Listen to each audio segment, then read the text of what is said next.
Je crois qu'on a une parole qu'il faut rendre publique d'une manière ou d'une autre, du type la déclaration qui a été faite sur le coup là, par Daniel Cassou et Laurent Schlumberger, ou la déclaration qui a été votée par le synode de Dourdan.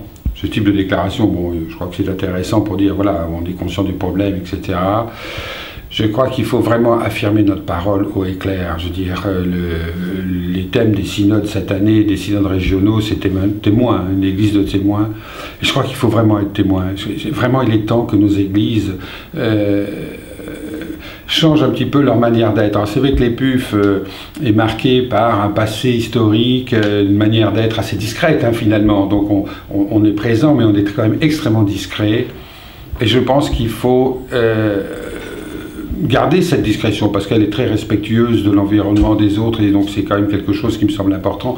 Mais il faut quand même arriver à témoigner et à dire, à faire entendre une parole publique de manière très très forte. Je veux dire.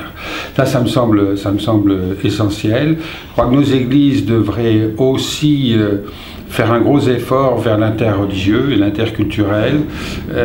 Ça aussi, ça me semble important, qu'on puisse aller à la rencontre des autres religions, parce qu'on est dans un monde qui va dans ce sens aussi, hein, et que la situation en France, je ne dirais pas que c'est une situation de la brésilienne, comme on dit, très métissée, etc., mais que on est dans la mondialisation en plein.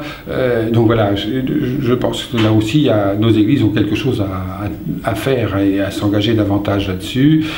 Voilà. Après, nos églises, il faut qu'elles puissent dire à leurs paroissiens, aux gens qui sont en recherche. Il y a beaucoup de gens qui sont en recherche. Moi, je vois des gens qui, tous les dimanches, il y a des gens qui sont de passage.